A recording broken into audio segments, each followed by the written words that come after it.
खबर बांदा के शहर कोतवाली अंतर्गत आसरा आवास कॉलोनी की है, जहां 2 साल की मासूम बच्ची को साथ लेकर न्याय के लिए दर दर भटक रहे विकलांग दंपत्ति। भाजपा नेता के ड्राइवर के द्वारा दंपत्तियों को किया जा रहा है परेशान। भाजपा के पुत्र पर महिला ने लगाए गंभीर आरोप, धमकी देते हुए गाली गलौज करने का लगाया आरोप। आसरा आवास के कमरा नंबर 1 में पीड़ित कर रहे हैं निवास। कॉलोनी से कमरा खाली कराने में आमादा है पालिका अध्यक्ष के पुत्र का ड्राइवर। महिला का कहना, भाजपा की छवि खराब कर रहे भाजपा नेता के पुत्र। पीड़ित महिला का कहना, लगभग 6 महीने से भटक रही हूँ न्याय के लिए। पीड़ित ने जिलाधिकारी दुर्गा शक्ति नागपाल को लिखित शिकायती पत्र देकर लगाई न्याय की गुहार। देखने लायक होगा विकलांग पति और पत्नी को क्या मिल पाएगा न्याय। बांदा से सुनील यादव की रिपोर्ट। कहाँ रहती हो? आसरा आवास कॉलोनी मोजा हरदौली घाट बांदा में। क्या समस्या, क्यों आई हो? मैं यहाँ पर समस्या लेकर आई कि मैं और मेरे विकलांग पति आसरा आवास कॉलोनी में रहते हैं। उनकी कॉलोनी में कब्जा कर लिया गया सीरियल नंबर चेंज करके, और उसी ब्लॉक के 2 और कॉलोनियों में कब्जा कर लिया गया और पैसे में बेच दी गई। आपका कितना नंबर है? कमरा नंबर 1। हमारा कमरा नंबर 1 है, उसको पोत करके 3 बना लिया गया, जो उसके आवंटन में आवंटित। किसने कब्जा कर लिया? पप्पू धुरिया और राजीव धुरिया और उसकी पत्नी मोनी धुरिया। कौन है ये? अंकित बासु का ड्राइवर खास आदमी है घर का।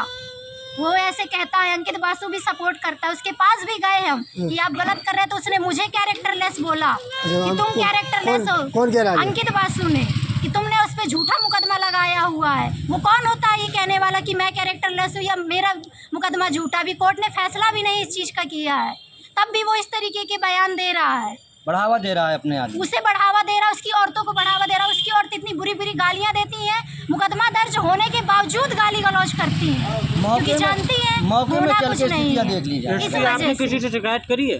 जी, मैं 6 महीने से लगातार एप्लीकेशनें दे रही हूँ, और प्रशासन सिर्फ क्या लगाती है, IGRS की आख्या, जो कि मेरे पास उनकी कॉपी निकली हुई रखी हुई है। इसके अलावा मुझे कुछ नहीं मिलता है। IGRS में क्या लिखा हुआ है? IGRS में उन पर मुकदमा दर्ज है, तो उसकी पत्नी झूठा मुकदमा इनके खिलाफ लिखवाना चाहती है।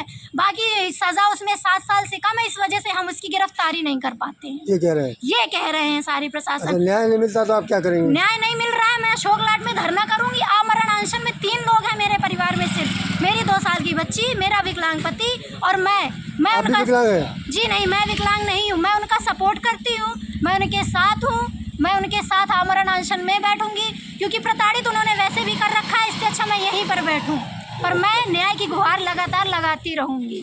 400 पार मुद्दे को घटा रहा है, दिव्यांगों का वोट कम नहीं है। हरकत करके अपने पार्टी वोट कम कर रहा है, अपने भाजपा के कार्यकर्ता कम कर रहा है, भाजपा का सपोर्ट कम कर रहा है, सिर्फ एक ब्लडी ड्राइवर के लिए और कुछ नहीं, जो कि वो झूठा है, 1 नंबर का कैरेक्टरलेस है। अंकित बासु का ड्राइवर। अंकित बासु कौन है? मालती बासु के बेटे हैं। कौन है मालती बासु? नगर अध्यक्ष, नगर पालिका अध्यक्ष बांदा के। क्या कर रहे हैं ये अपने ड्राइवर के द्वारा अवैध कब्जा मेरी कॉलोनी में कराए हैं। कॉलोनियाँ बिछवा रहे हैं ये। क्या इनके पैसों की कमी पड़ी है? अभी आप कह रहे थे भाजपा को नुकसान कर रहे हैं, किस तरह के नुकसान कर रहे हैं? इसी प्रकार से हम राष्ट्रीय विकलांग पार्टी से जुड़े हुए, हम विश्व हिंदू महासंघ पार्टी से जुड़े हुए हैं। क्या हमारे सपोर्ट में कोई नहीं आएगा?